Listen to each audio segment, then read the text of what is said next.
Okay, so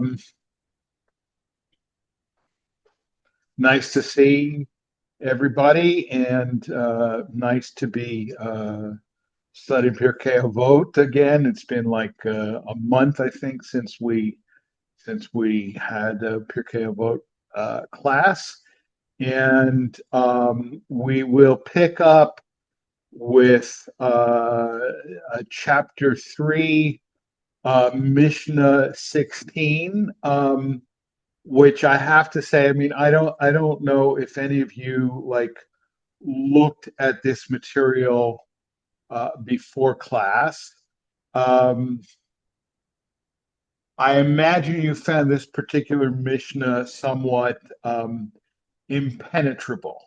Um, and so did I until I looked at the Bartanura commentary on it, which made it a lot easier to follow. So, what I suggest I'm going to do is not usually the way I do it, but I'm going to suggest I read the entire Mishnah, and then we'll go back and try and unpack and see if we can figure out what the message is. Okay.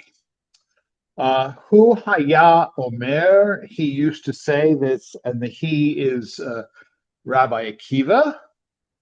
We have several Mishnayot with sayings of Rabbi Akiva. Hu Haya Omer, Hakol Natun Be'ervon. Everything is given against a pledge, right?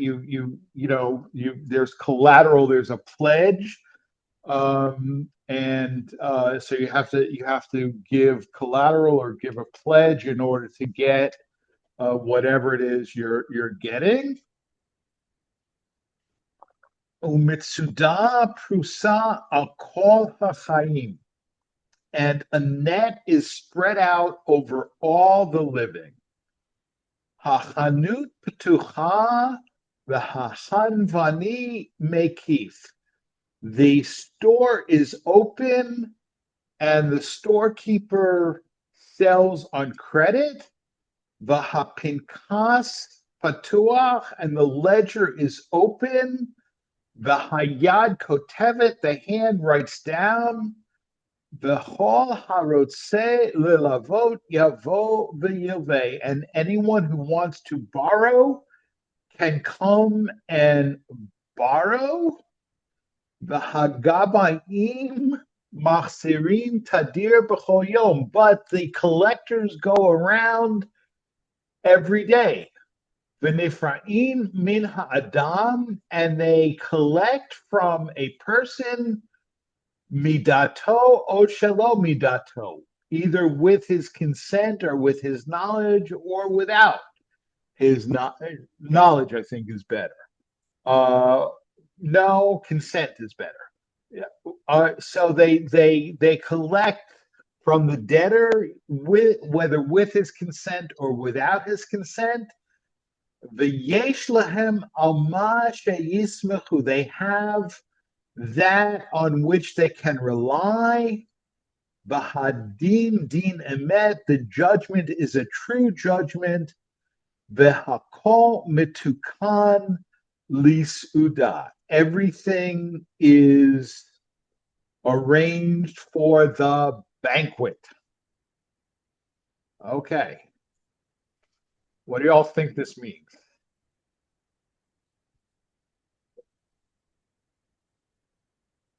Yeah, just jump in. We're a small group. Yeah. It sounds like,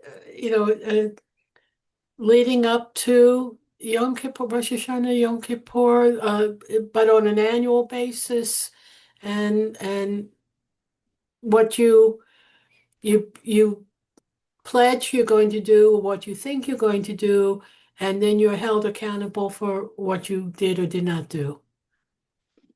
Yeah, I think you're definitely on the right track. Um, uh,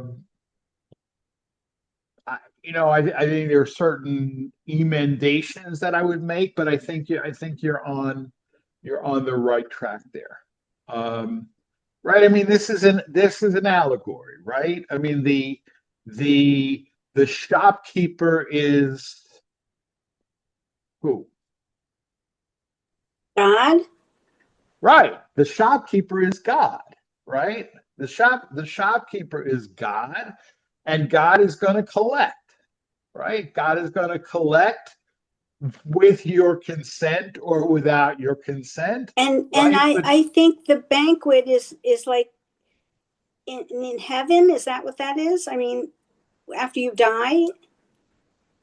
yeah, yeah. I mean, at this point, there is definitely a sense of an afterlife. Okay, there's a sense of an afterlife, and there's a sense really of a banquet that is in store for the righteous in the afterlife. And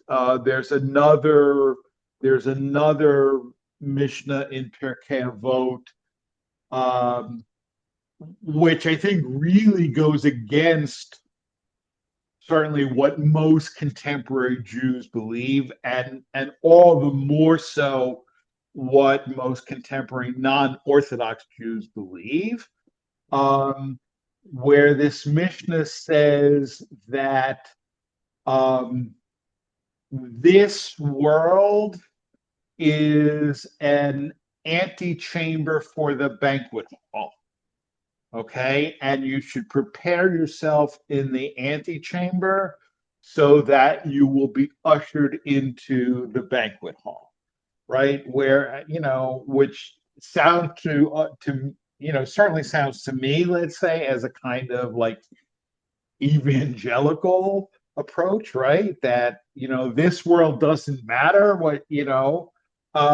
whereas I think for most of us, whether we believe in an afterlife or don't believe in an afterlife, or what the nature of that afterlife would be, I don't think any of us would say, well, this world isn't important. What really matters is is the afterlife, right? But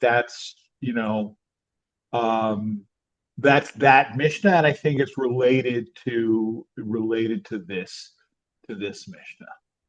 Um, all right. Anything else on this? Um, all right. I'll kind of walk through it a little bit.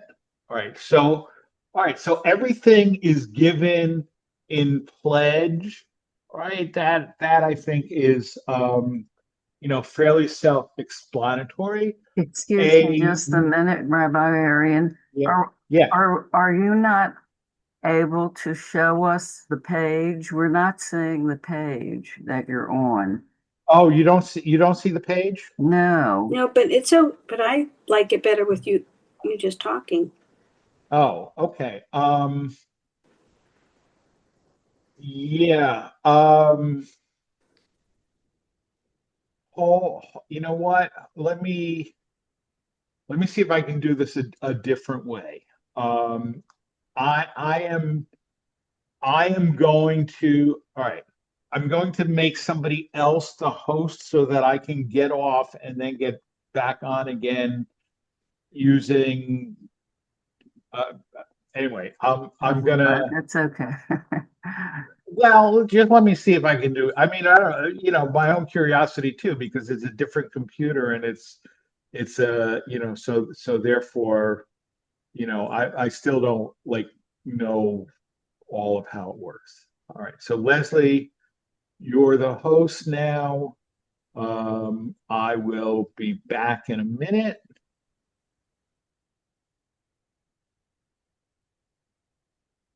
Leslie, this is your chance. Everybody gets an A if I'm the host.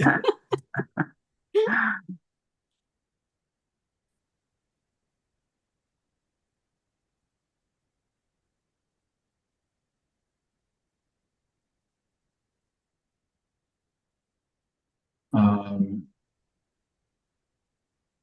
okay. Hold on a second. View, gallery view. Okay. let me see. Can you see the text now? No. Oh, you know what?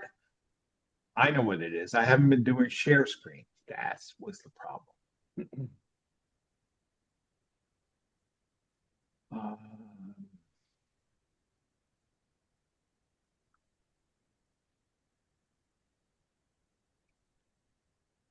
Aha.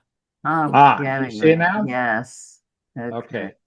All right. Now I can't see any of you. So Well, before, I want to say something. yeah. I feel like this is not a very hopeful thing that the rabbi is saying, because basically he's saying whatever bad things we do, we're going to have to pay for, in a sense, right? Right. And so it doesn't matter that, I mean, there's no forgiveness. There's a forgiveness, but still you're going to have to pay for every bad thing you do. All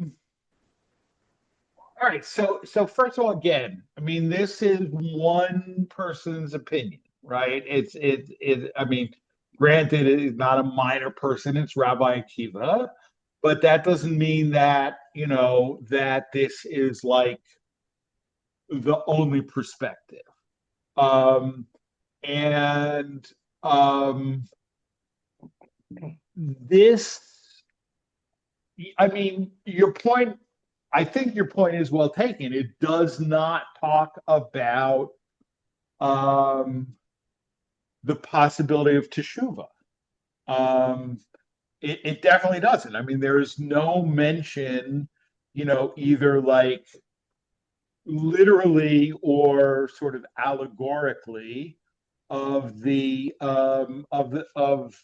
teshuva in this Mishnah, none whatsoever. So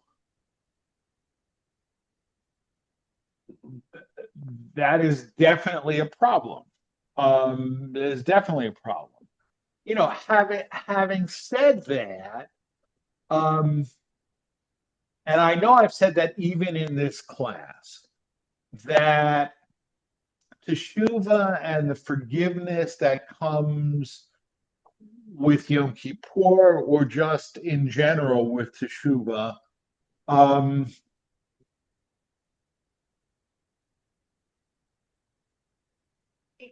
it may, or let's say does, suspend the punishment at the hands of God.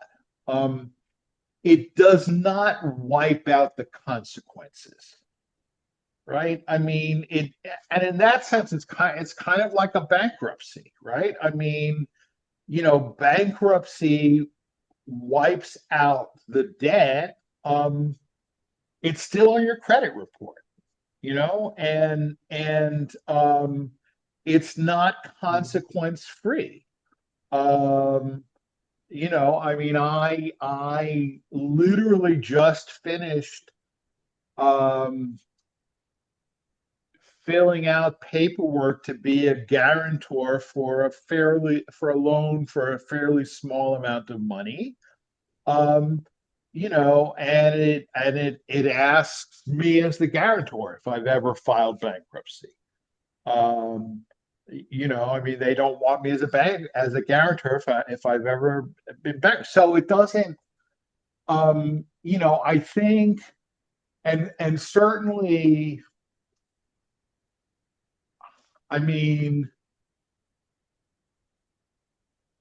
look, right? I mean, we have two categories of sin, right? We have Averot sheben adam lamakom, right? A sin that a person commits against God, right? And then we have Averot ben adam la adam, a sin that you commit against another person, right? And the Mishnah is very, very clear, right? That Yom Kippur atones for sins that we commit against God, right? It does not atone for sins that we have committed against another person until we have until we have made it good to them in some way, right? So let's say I have committed a sin against another person, right? And I've asked forgiveness and I've compensated them in some way and they've forgiven me, right? Does that mean that the effects of my sin no longer exist? I mean, they still do exist, right? I mean, if there's been a rupture in a relationship, even if the person forgives you, it doesn't smooth over that rupture, or it certainly doesn't automatically smooth over that rupture. I mean, that person But could really, yeah. Go ahead, yeah, Alan. but the sin continues if you do it again, if you don't conform your conduct, then it really is something that should be not forgiven or have some consequence. Rabbi, but switching gears here, I'm always on these things.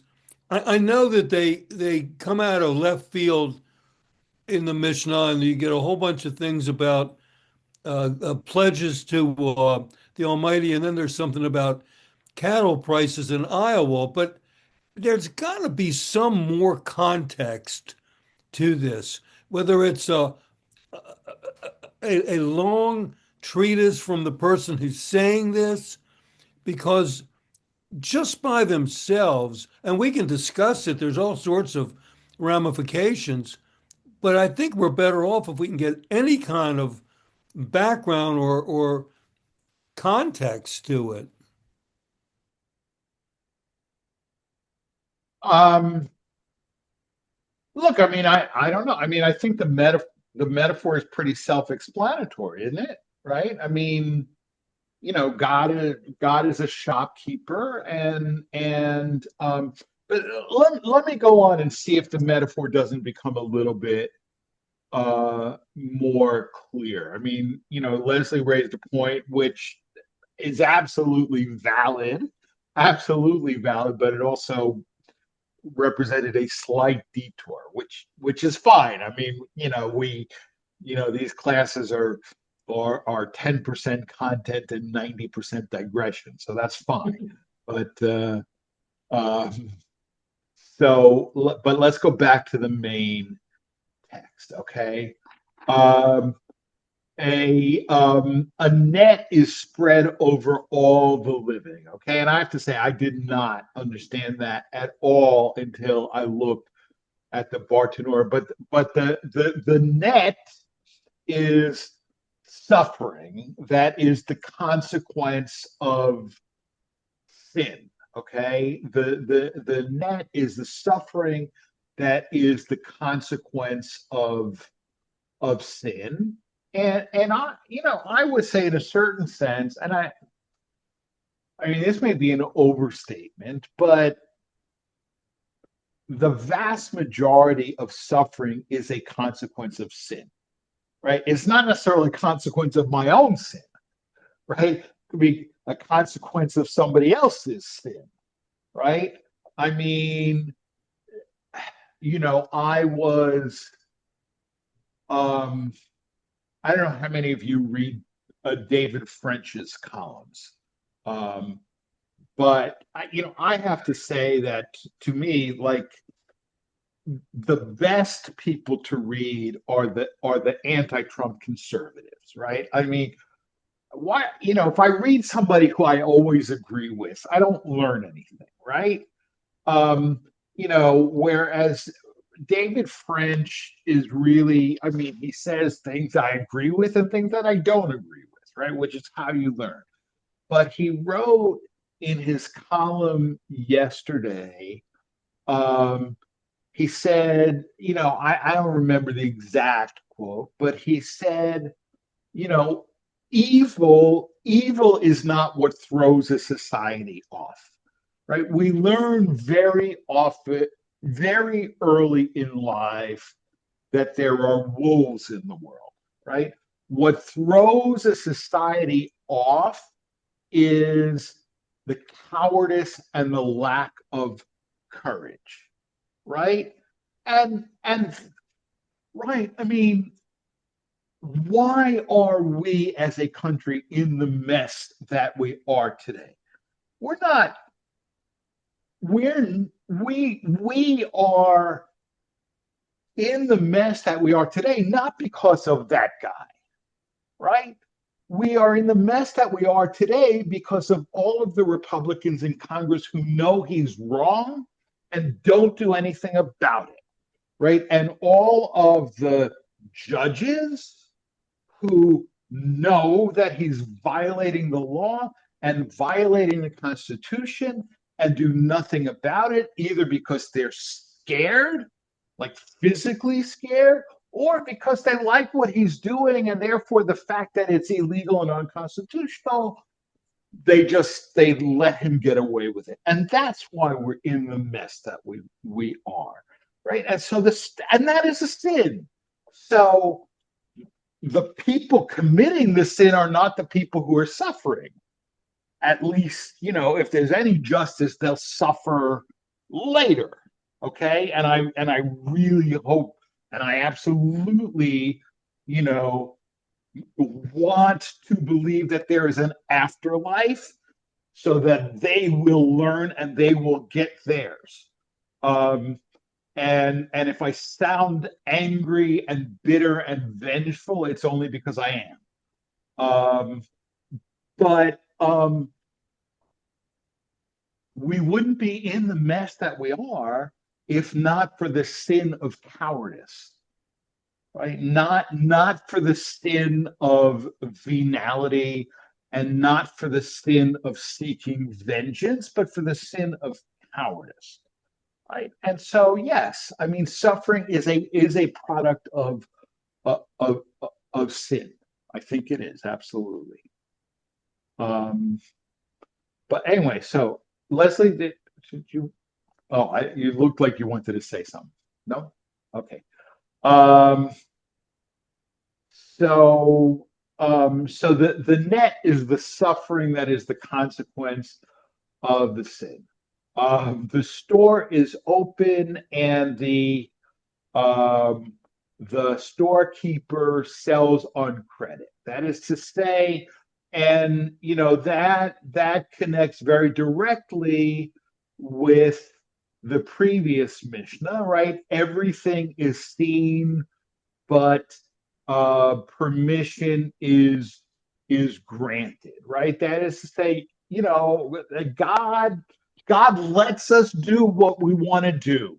God lets us do what we want to do. That is to say that the shopkeeper gives credit.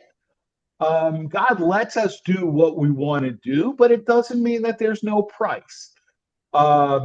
And so the ledger is kept, and and the collectors go out. Who are the collectors? It's the price that is going to be paid, and eventually the price is going to be paid, whether that is with your consent or without your consent. But the judgment is true. The judgment is true, right? I mean, what was it Abraham Lincoln said in his second inaugural address, right? The judgments of the Lord are true and righteous altogether, right? Right. That is to say, I mean, there was the sentence before that, right? Yet if it be God's will that every drop of blood drawn by the slave master's lash be paid for with a drop of blood caused by the sword, right? The judgments of the Lord are true and righteous altogether. You see, I can quote from Republicans. Um, Alan. Yeah, Rabbi, what this says is that you get credit from the shopkeeper, from the Almighty, and the debt collectors come around to get that credit repaid. Well, Yeah. to me, the way you would repay, in a positive sense, the debt is to do teshuva, to be righteous, to live according to the dictates of the Torah. And if you are, I believe, then that works to lessen the judgment. It allows you to have more credit.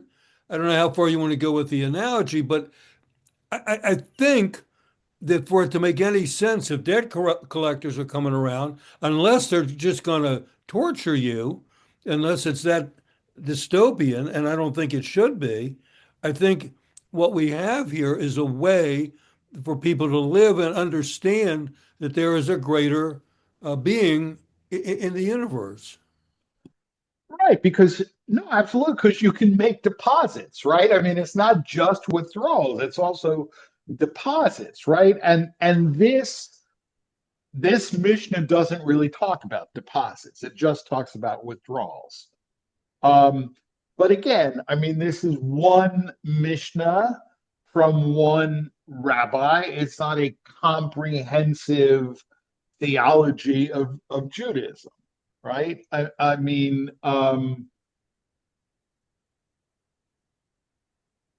but yeah, I mean, Alan, I agree with you, right? That this Mishnah only talks about accruing debits, and it doesn't talk about making deposits in your account. Rabbi, is there a compilation with all the scholarship that we've had throughout the ages? Is there a compilation of the sayings of the different rabbis, not one after another, and not in the Mishnaitic form, but the teachings of Akiva, for example, going down and collecting everything that he said, the teachings of Hillel. I know there are things for Hillel, but to me, that may even give a better context, a better sense of what they're trying to say here than the way we've got it. Um, there's secondary literature.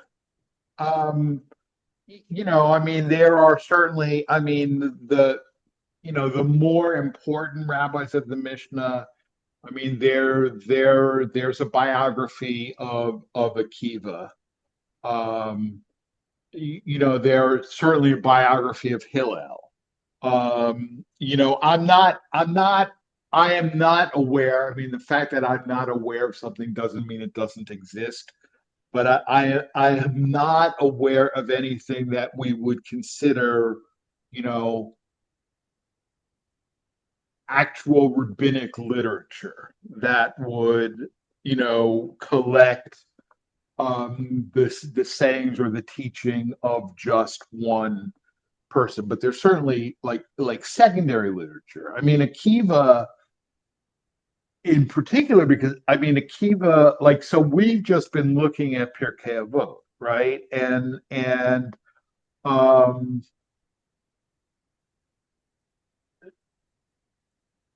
but I mean Akiva is an interesting and in some ways problematic figure.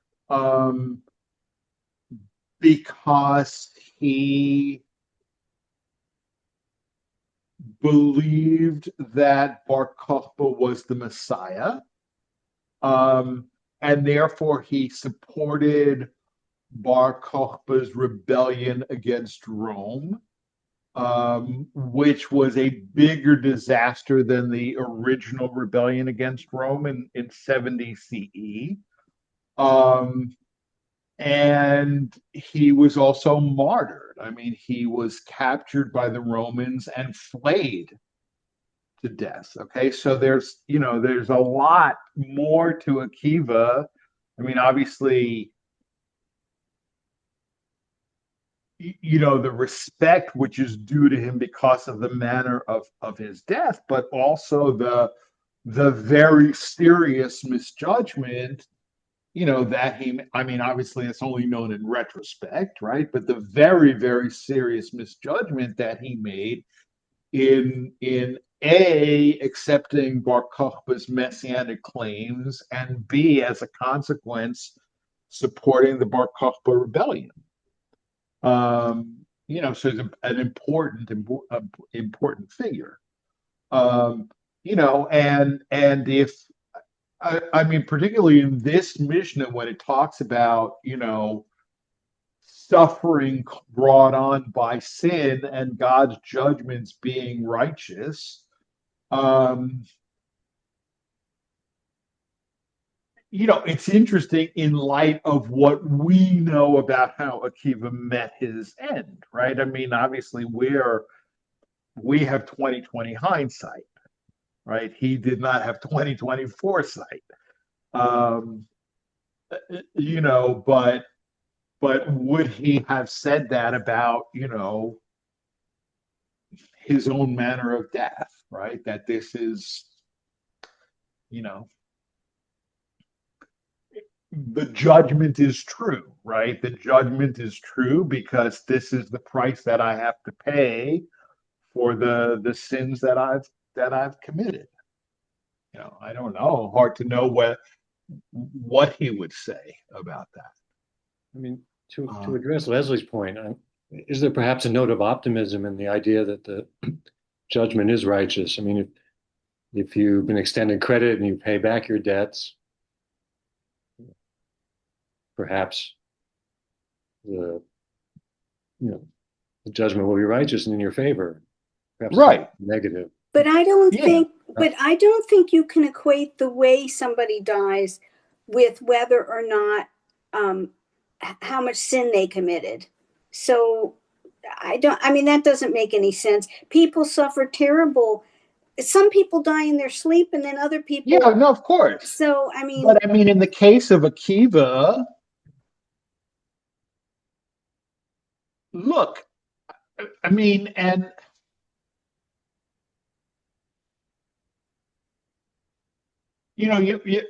I mean, I want to be careful because I don't want to sound as if I'm justifying the fact that the Romans tortured him to death, okay? Because I'm not justifying that, okay? But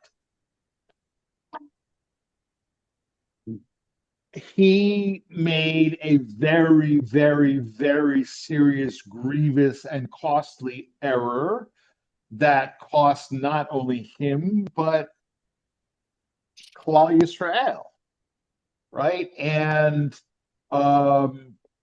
his death is a direct consequence of, in other words, he was captured in a war that was a stupid, unwinnable war that he supported and encouraged.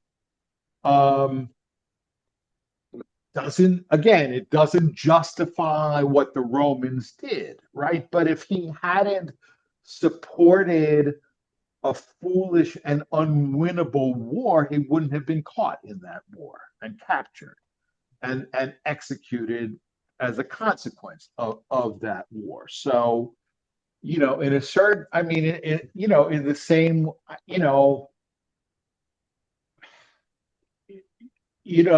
I mean, people do foolish things, right? They walk alone in dangerous neighborhoods at 2:00 in the morning. Doesn't justify the fact that they're mugged. But had they not walked alone in dangerous neighborhoods at 2:00 in the morning, they would not have been mugged, right? I mean, and that, is the equivalent of what Rabbi Akiva did.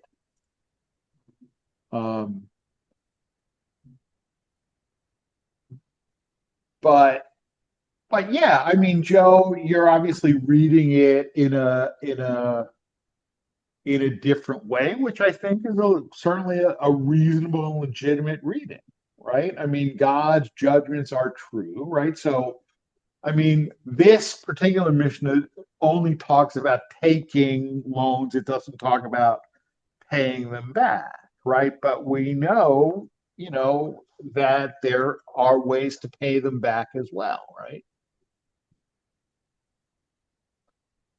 All right, shall we go on? Let's go on to the next Mishnah then. Um, and this is a very, very famous, or there are a lot statements in this Mishnah that are very well known. All right, Rabbi Elazar ben Azariah Omer im ein Torah ein derech eretz. All right, Rabbi Elazar ben Azariah said, where there is no Torah, there is no right conduct. Im ein Torah ein derech eretz, im ein derech eretz ein Torah. Okay.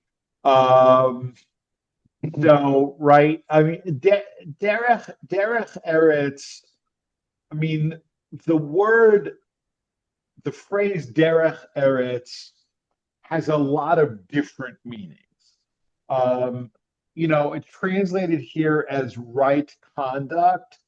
And that's certainly a legitimate translation. It's not the only translation. Derech eretz literally means the way of the earth or the way of the land. Okay, and certainly, I mean, in conversational Hebrew, or even let's say,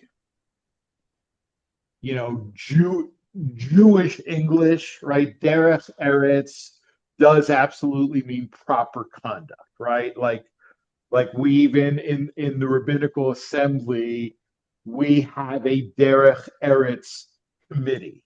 Okay, what does the derech eretz committee do? It monitors. We have an online discussion group. Okay, and the discussions in the online discussion group can often get quite heated. And so the Derech Eretz committee will step in and, give the offender a warning.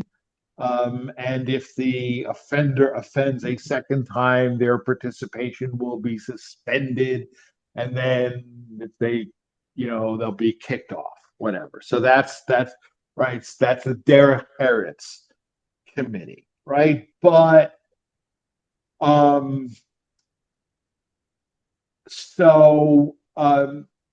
Samson Raphael Hirsch, who was a German Orthodox rabbi who was active in the middle of the 1800s,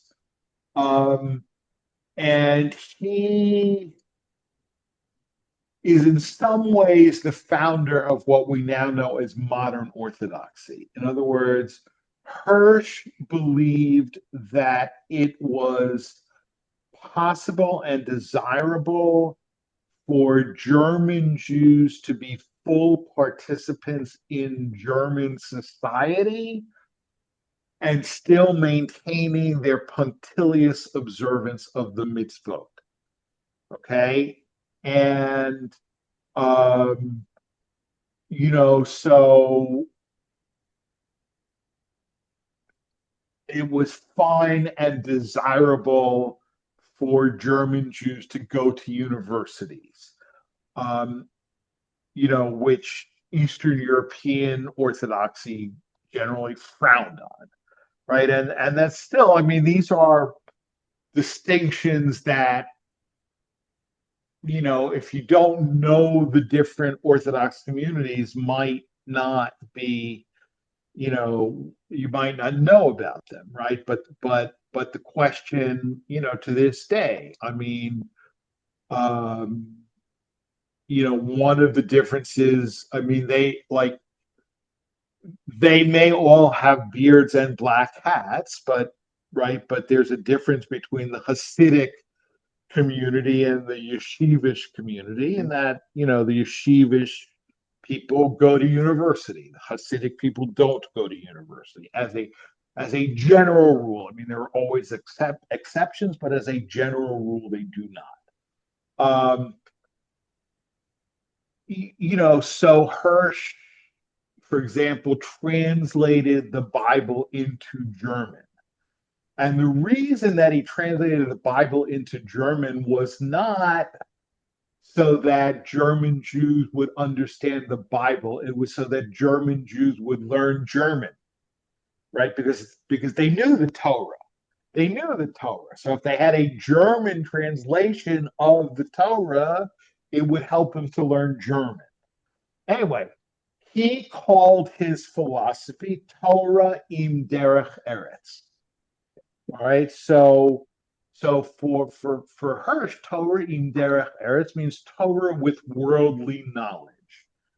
Okay, but if you look at the Haggadah,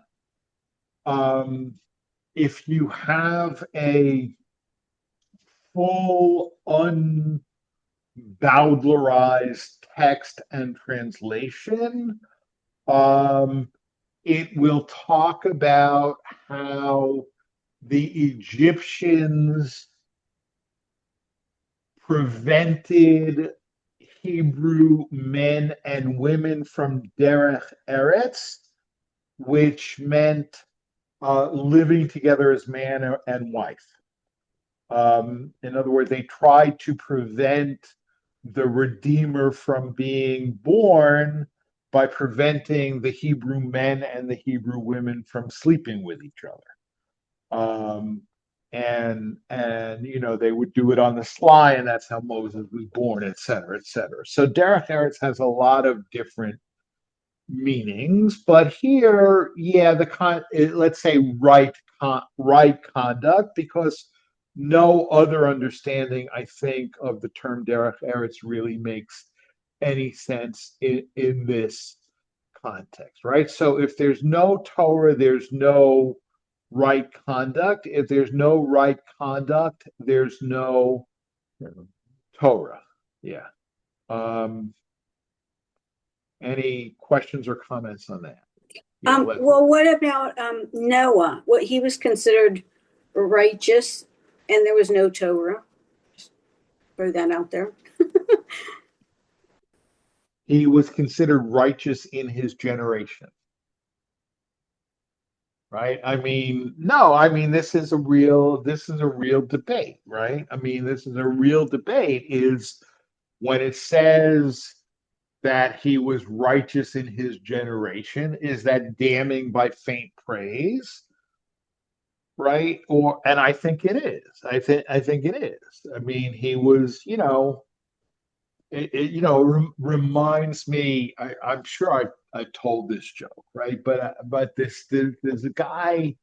This guy dies, and he was a horrible, horrible, terrible person, right? And the rabbi who's conducting his funeral says, I'm not going to allow this person to be buried until somebody says something good about him, right? It's not right.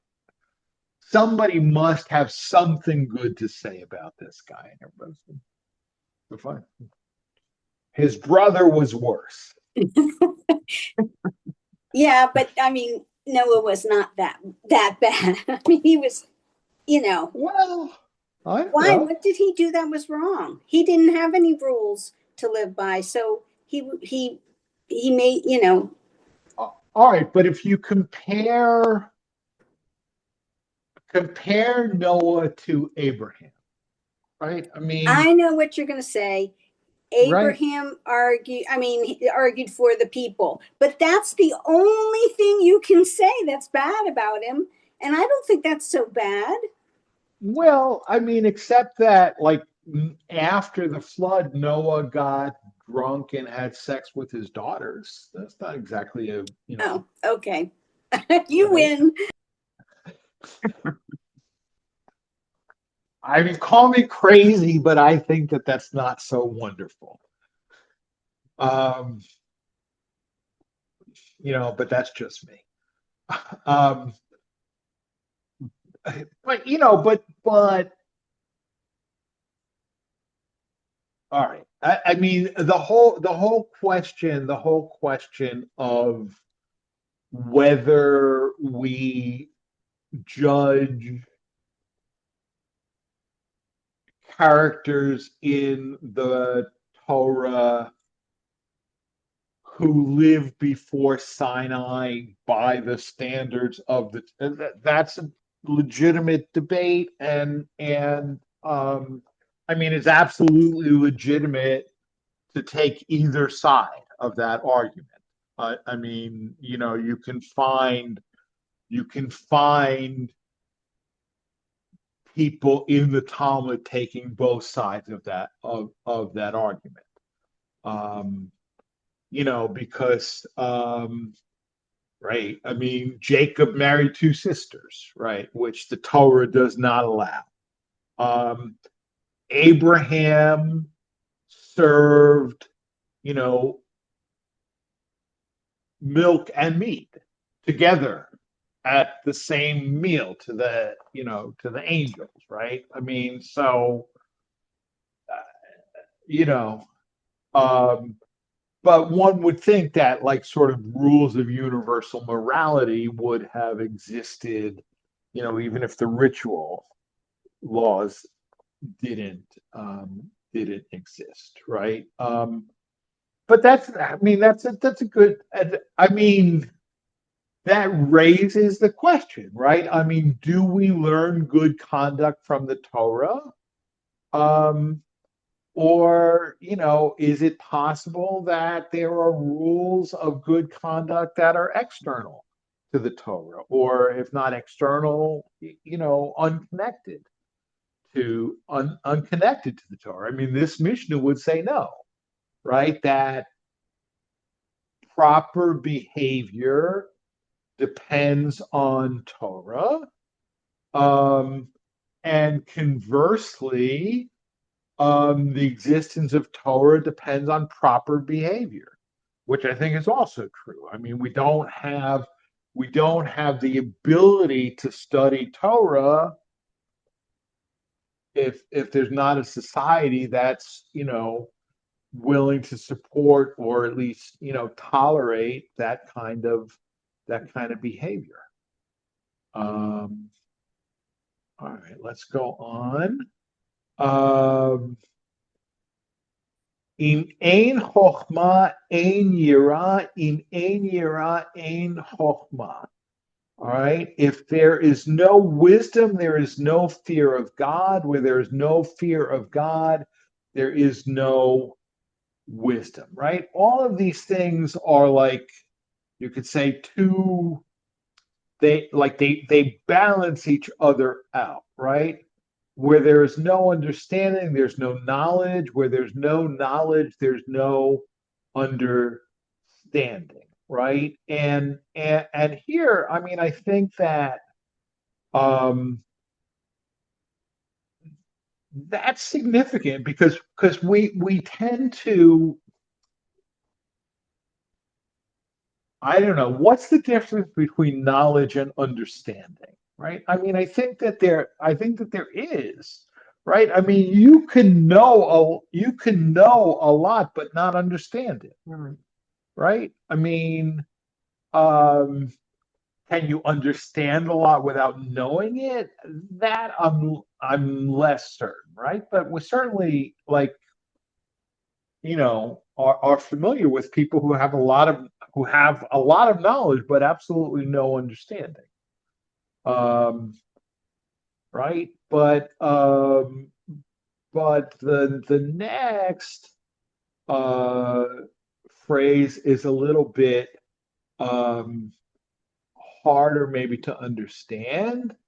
Um,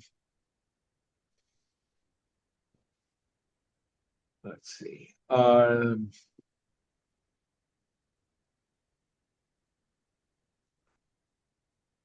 im ein kemach ein Torah, im ein Torah ein kemach. Okay, where there is no bread, there is no Torah. Where there is no Torah, there is no bread. I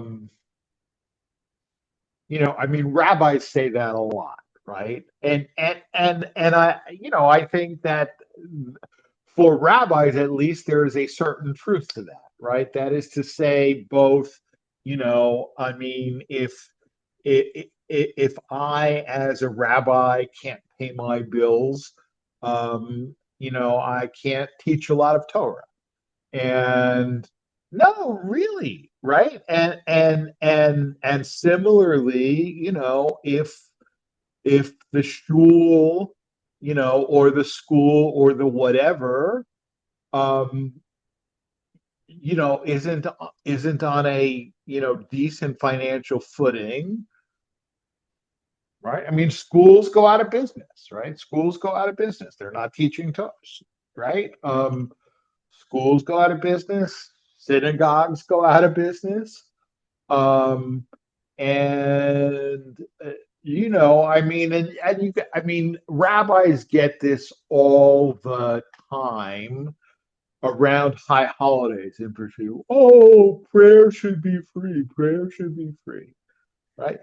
Prayer is free. Electric bills are not, right? Prayer is free. The bank likes it when I pay my mortgage. Marilyn, do you have something you want to say? No. I something's come up. I've got to leave. I'll Oh, okay. see you next All week. right.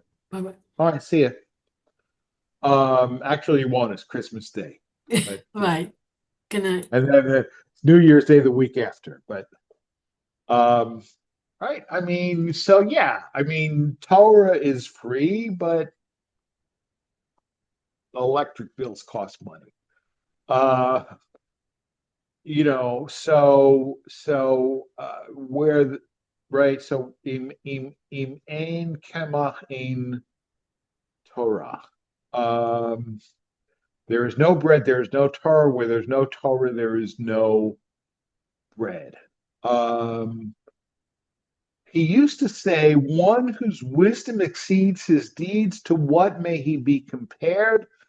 To a tree whose branches are numerous, but whose roots are few, so that when the wind comes, it uproots it and overturns it. As it is said, he shall be like a bush in the desert, which does not sense the coming of good, except blah, blah, blah, blah.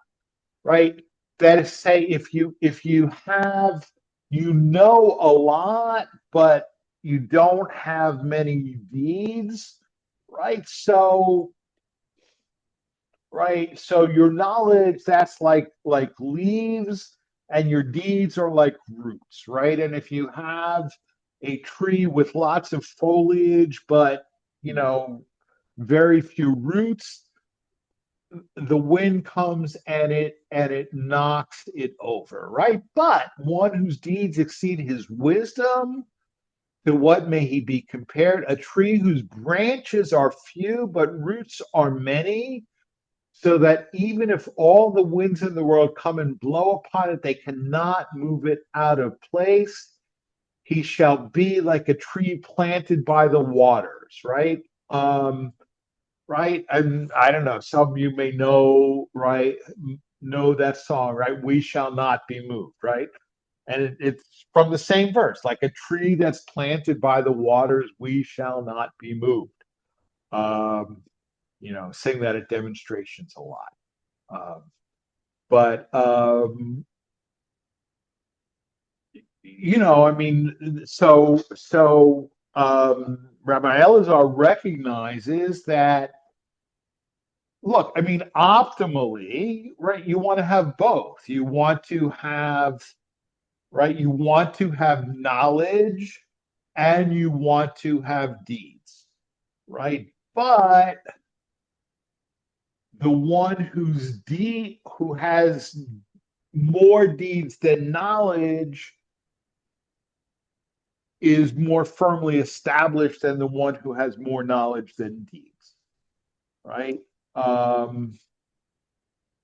Which again, I mean, is a sort of like a, question for all of us, but especially for rabbis, I mean, I have a lot of knowledge, but what deeds do I have? Right. And if I don't have deeds, then is my knowledge going to endure? This is a well-known Mishnah with a lot of sayings that even if they're not like known in their context, they are generally, sayings that people know. Questions or comments on this?